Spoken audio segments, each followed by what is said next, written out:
يوم 10/10 يوم 10/10 في عرض طرش، في عرض طرش الطرش، في موديلات نزلت جديدة بسم الله ما شاء الله.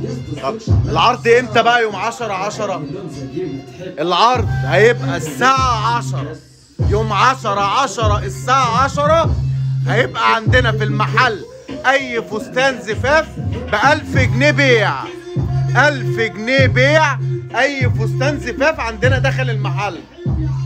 طيب في بقى قد إيه وكمية قد إيه؟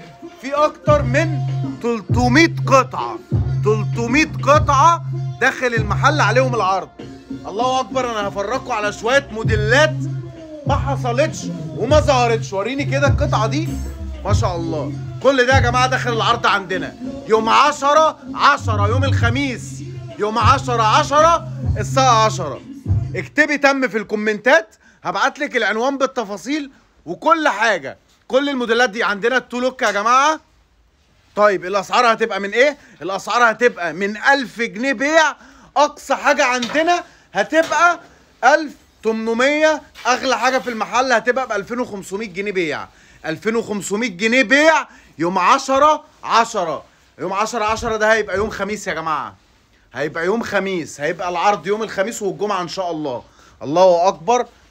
كم المروحة اللي طالع ترند، في تحف، في حاجات ما نزلتش قبل كده.